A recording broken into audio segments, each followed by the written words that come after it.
There is a phase people rarely talk about. It happens after the pain loosens, after the old identity begins to fade, but before anything new has formed. And this phase feels strangely empty, not peaceful, not painful, just undefined. You wake up and nothing is wrong, but nothing feels right either. The urgency is gone. The emotional noise is quieter, and instead of relief, there is a subtle sense of loss. Because for a long time, your pain gave you direction. It told you what mattered, what to avoid, who you were in the world. And now, that reference point is gone. You're no longer fighting, but you're also not moving forward. This is where many people panic. They think something is missing. They think they've lost motivation. They think healing made them empty. But what's actually happening is much quieter than that. Your nervous system is between identities. The old one is no longer running the system, and the new one hasn't arrived yet. So the mind looks around and asks, "What do I do now?" And there is no answer.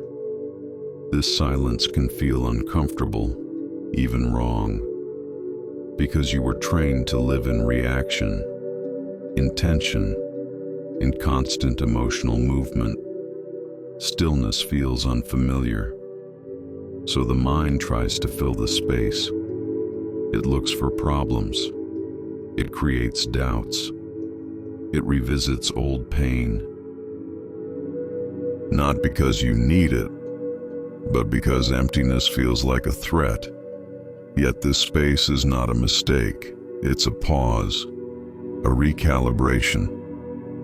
For the first time, your system is not organized around survival. And without survival as a compass, there is confusion. You may feel detached from old goals, uninterested in things that once defined you, unsure what you want, disconnected from the urgency of becoming someone, and you may call this stagnation. But stagnation has tension. This state doesn't. It's quiet, almost neutral. What you're experiencing is not the loss of self. It's the absence of a role. You're not broken. You're unassigned. For years, your identity was shaped by what you had to manage, what you had to endure, what you had to anticipate. Now that those demands are gone, nothing is pulling you forward yet. And that feels uncomfortable only because we were never taught how to exist without pressure. This phase is not meant to be productive. It's meant to be empty, because emptiness creates space for something that isn't built from pain. But this cannot be rushed. If you force meaning too quickly, you rebuild identity out of urgency, out of fear, out of needing to be someone again. And that's how people recreate the same structure with different words. So if you're here, in this quiet, undefined space, you don't need answers. You don't need direction. You don't need to fix the emptiness.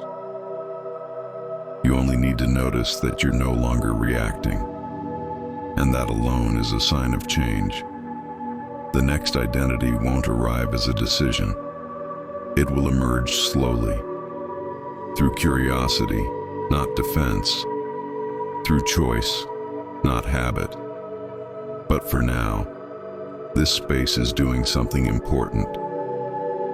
It's teaching your nervous system that you don't disappear without pain, that you can exist without bracing, without explaining yourself, without surviving.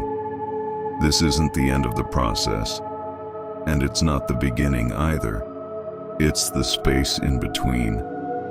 And if it feels unfamiliar, that's not because something is wrong. It's because something finally isn't.